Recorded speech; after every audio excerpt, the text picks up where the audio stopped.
Good morning. It's wonderful to be here in South Florida, and I'm pleased to be able to announce that we are going to be appointing the folks you see up here to the Broward County Commission for the vacancies that were recently created.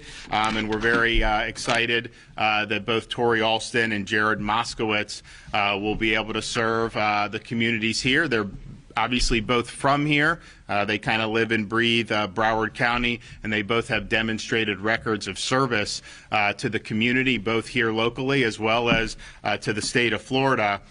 Tori went to high school in Pompano Beach, got his MBA from FAMU, and he's been involved in Broward County government, having served as the county's chief of staff for 3 years.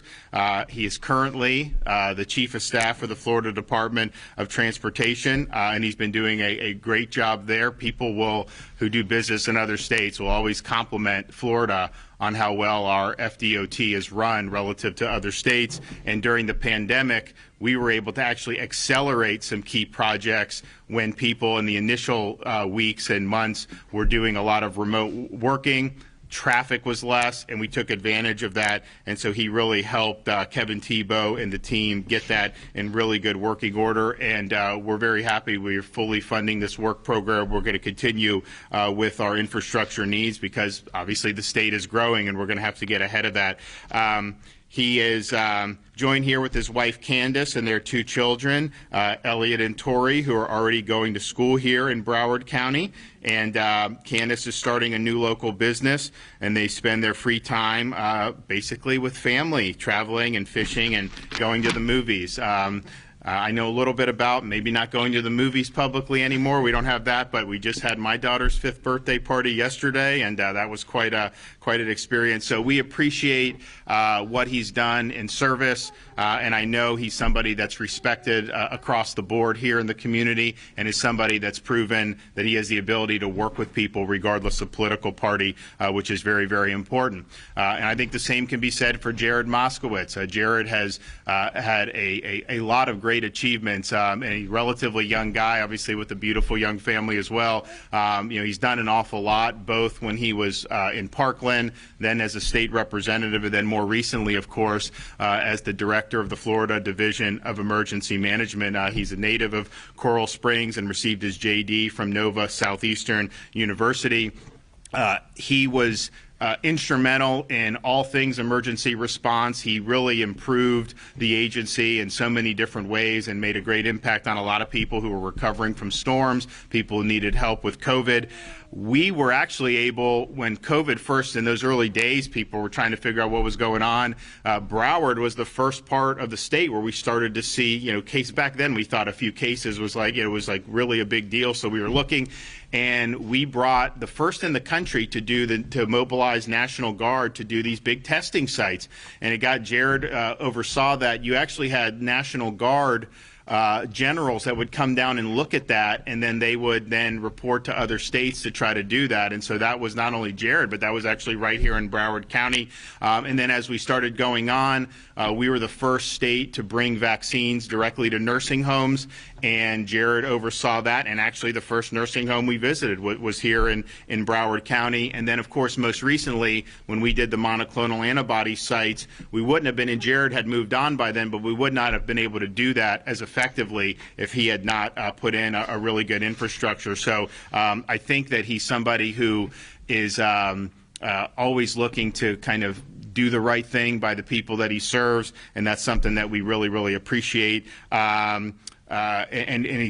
Family, his kids have grown over the last couple of years, and we appreciate them very much. And the question that they asked when they found out he was getting an appointment, they thought he may have to go back to Tallahassee again. No, this is here locally, and so we're very happy about that. And I think both Tori and Jared are going to put the folks here in the community and their needs first. I don't think they're going to use this position to posture or to get involved in kind of useless political fights, and that's really important. We have a lot of potential in South Florida. A lot of people want to be here. A lot of people want to invest. Obviously, we've got a lot of people here that have been here for a while. We want to make sure that they have good communities, and local government stuff is very important. If you look around the country, when these local governments have really gone off the rails, and a lot of it's when you have one-party rule, you look and you see what's happened to San Francisco. It's a shell of its former self. You look at L.A. with all the homeless that they have, all the crime in Chicago. You look what's happened in New York City. This is as a result of policies. This is a result of ideology trumping the needs of the community. And so these are really important positions, and I think to have two folks here who have demonstrated records of putting service above self, people that will work with you regardless of your political party, and people that both understand that we have unique opportunities here in Florida at this point in our history. We kind of all eyes are on us, and so I'm excited to see what they're going to be able to do.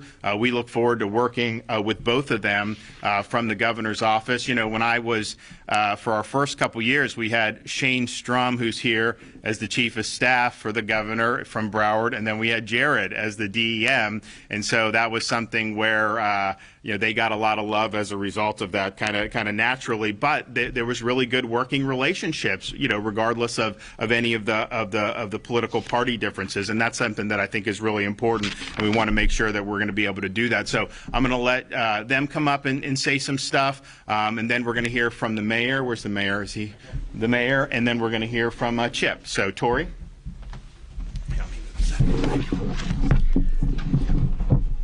Wow. God is so good. Thank you, Governor, for this appointment to the Broward County Commission, and thank you for your vote of confidence in my leadership. I am ready to roll up my sleeves and serve the people of Broward County and District 9. As the governor said, there is no place like home. My passion for public service started at a young age, watching my parents serve this community. I'm the son of a retired Broward Health Social Services case manager, where my mom spent 35 years serving those in need. Thank you, Mom, for being here. And I'm the son of a deceased father, the first school resource officer at Boyd Anderson High School, just a few blocks away from here, where he served more than 20 years with distinction. As a former student member on the Broward School Board more than 20 years ago, this began my foundation of service to Broward County. Previously, I have served on the FAMU Board of Trustees, the Boys and Girls Club of Broward County Corporate Board, City of Fort Lauderdale Audit Advisory Committee, and the City of Oakland Park Board of Adjustment. As a kid who grew up right here in the district, attended public schools in the district, a proud resident of the district, and a fourth-generation member of the New Mile Baptist Church, I know our community, I know our issues, and I'll be a strong voice on the County Commission. As a husband, father, and proud business owner, to sum it all up, I know District 9, and District 9 knows me. Very soon, I'll be reaching out to key stakeholders, homeowner association presidents, community groups, business organizations, as I begin a listening tour in advance of being seated. My initial priorities as a county commissioner will include economic development, infrastructure, job creation, rent and housing assistance, a small veteran business development program, and of course, the environment. Governor, in closing, I'd like to thank my wife and college sweetheart, Candace. She has given me the green light on this call to service. Thank you, honey. And of course, I'd like to thank my two biggest cheerleaders, my daughter, Lady Elizabeth, and my son, Tori Lewis. Daddy loves you both, as you know. Again, Governor, thank you 1,000,000%. And I can assure you and the people of Florida and the people of Broward County that District 9 will be in great hands with a fresh perspective and new energy through 2024. Thank you. Thank you, Governor.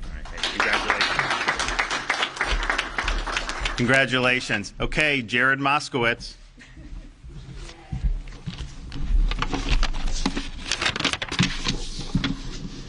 Well, thank you, Governor.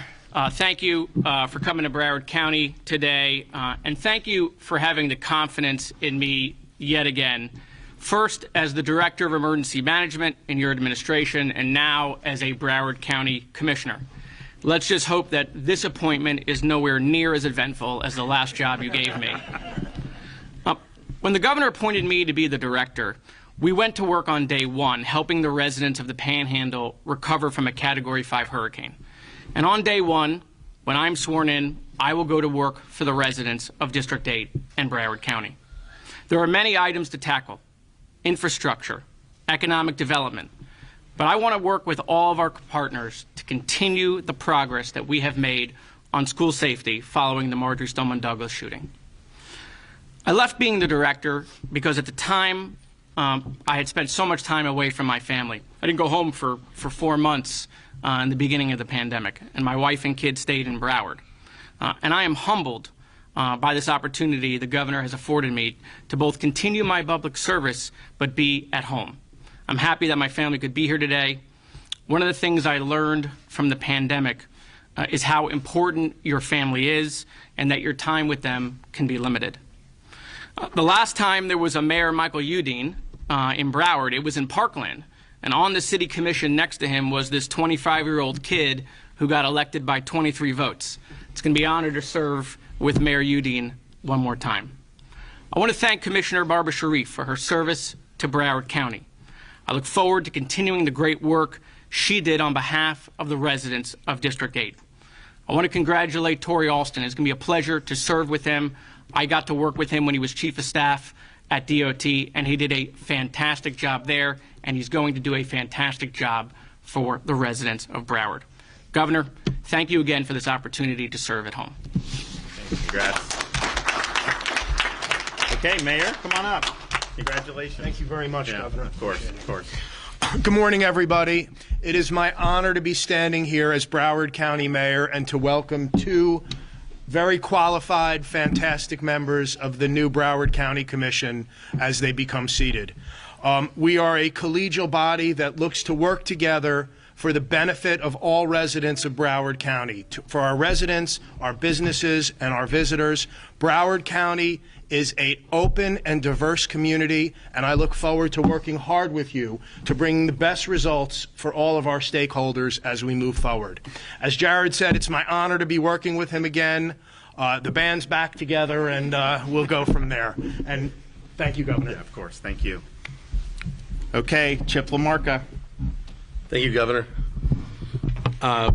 County Commission work is important work, and I got elected with the two people who left to run for Congress. And so the two positions that these two folks will sit in their chairs were people I got elected with. And we did a lot of great work. And Michael Moskowitz, we did a lot of great work fighting for the people of Broward County, a lot of folks that are here. I want to say that I want to congratulate Jared, but really I'm here to say thank you, Governor. You know, I don't write many letters to you for folks that want to get appointed to something, and I've been in a position as a former party chair following Shane Strum that everyone asks for a letter or a phone call. And I have to tell you, I couldn't be more proud to put my name behind Tori Alston. I know your story. I know when you were chief of staff to one commissioner. I know you were chief of staff to another commissioner. And you ran for school board, and I know your record in Tallahassee serving the governor, and I appreciate what you've done for DOT.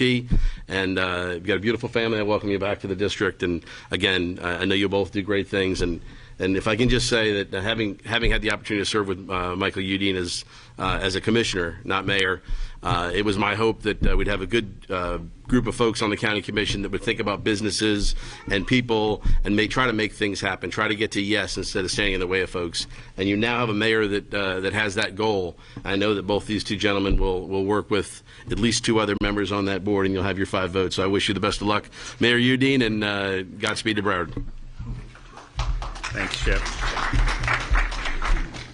Well, this is, I know they're both eager to get to work, and obviously they're not going to take office immediately under the law, but we look forward to them doing it, and I want to thank them for being willing to serve. Also just want to wish them and all Floridians a happy Thanksgiving, and really just to offer my thanks for all that the people of Florida have done to provide thoughts and prayers for my family, particularly over the last month and a half. And on behalf of the First Lady, she really appreciates the strong outpouring of support. It does make a difference.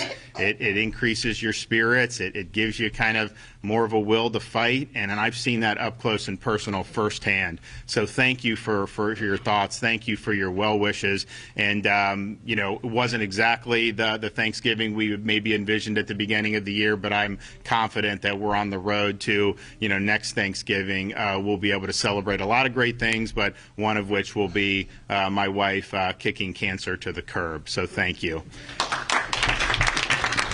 You guys want to do gaggle? Anyone have any questions for these newly minted commissioners? Does anyone have a question about the commission? Anybody? What do you have? Question. You had just passed you just proposed your tax holiday, bipartisan support, but some Democrats that we've spoken to are concerned that the money could come from somewhere else, as far as other infrastructure measures that are. We will fully fund the work program. That we are committed to doing that. That will happen. You'll see in my budget, which we'll have out after the holidays. We'll fully fund it. Fortunately, Florida's been doing very well financially. I think if you go back particularly when COVID hit, people were really concerned about, obviously, things were changing in the economy. But, we worked really hard to keep things open, protect people's jobs, protect businesses. And the result is we're going to actually put out a release today about the people coming to Florida is in the summer was more than even pre-COVID was. Domestically, it's off the chart. Obviously, international, there's still restrictions. So the result of that has been we're typically taking in $200-400 million over the estimate every single month in terms of what's coming in. So we'll have the ability to do it. And look, it's, at this point in time, when you have the inflation that we're seeing in the economy, some people dismissed it 6-7 months ago, but it's real, and it's causing people to it's pinching people.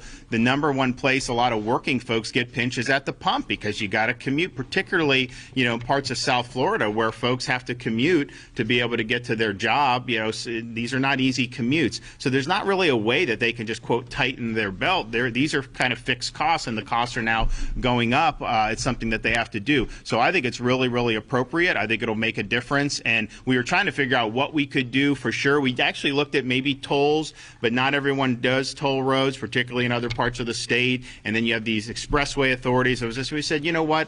Here's whatever our share is of this gas tax. Why don't we just reduce it to zero and do that as long as we can? So I think it's going to be good. I think people will be happy, and they'll be happy with the budget to see what we've been able to accomplish. On the one hand, we're very prudent on how we spend. When COVID hit, I vetoed $1 billion, including my own job growth grant fund, because we didn't know. We wanted to make sure we would be able to handle things.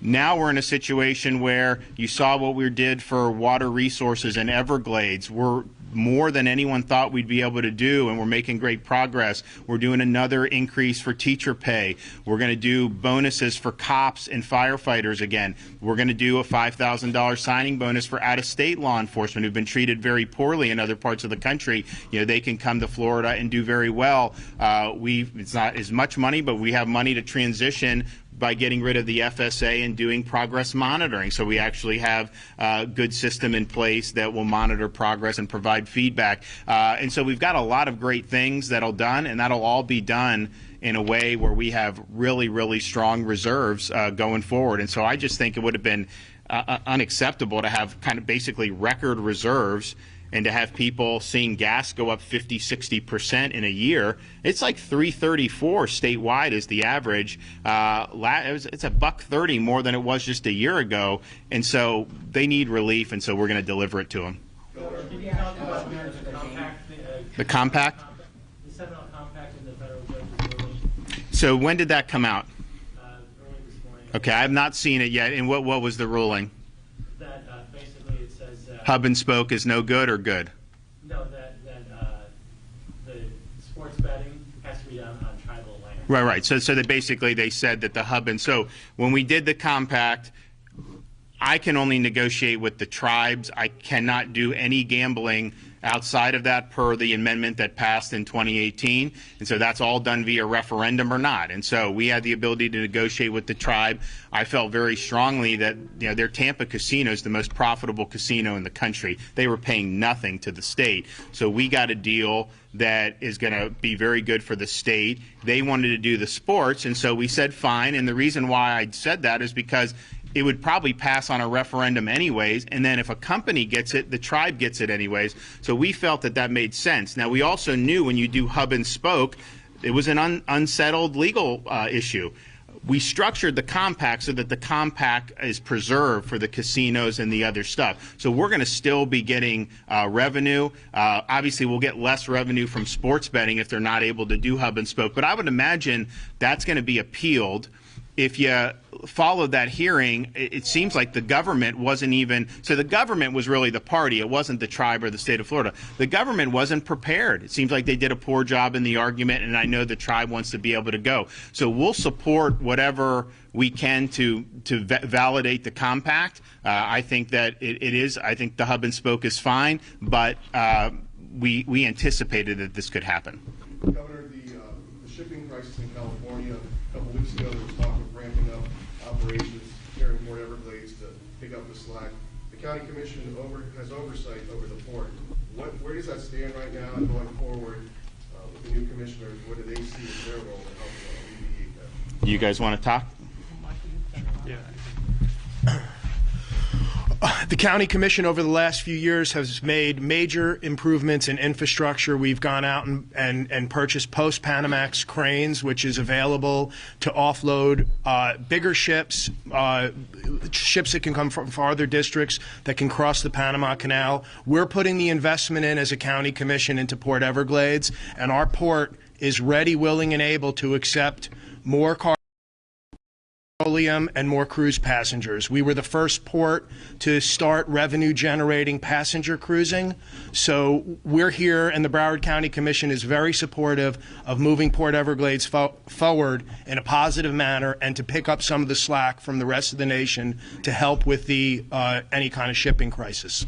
And we're in the state, we've done almost $1 billion since I've been governor for our ports, and we're going to continue to do that. We believe that that's a key economic engine for the state of Florida. If we were in, when we did the initial announcement in Jacksport, they rerouted ships from Savannah to Jacksonville that were stuck. We've had ships come from India. So there's a lot of stuff. I think there's a lot of interest, and I know the different port directors have been negotiating with different companies. So I think the end result is going to be that the investments that we made are paying off and will pay off some more, and we're going to continue to make sure that Florida is a great destination for that, as well as a lot of the other stuff that's going on in terms of the economy. I mean, we're proud that we're a good place to do business. I think that if you look, I was actually talking to the mayor. I've talked to companies that want to bring more manufacturing to Florida, particularly South Florida. And if you think about it, we have a great business environment for that. A lot of the places where the manufacturing grew up many decades ago have been more difficult to do business in. We also have probably the strongest commitment in the country since I've been governor to vocational education and skills-based training. You're training people to be able to get skills that are immediately marketable in the economy right now. You know, everything from welding to aircraft maintenance to the commercial vehicle drivers. There's a huge shortage in that. And so we're really putting our money where our mouth is, and I think the result will be we have the best business climate for that, but then you're going to have workforce that's going to be there as these companies expand and move forward. So we're happy with that. But it's a great day. We're happy with these folks. I think that they're going to work really hard for the folks here locally, and so I wish everybody a happy Thanksgiving, and we'll see you on the other side of it.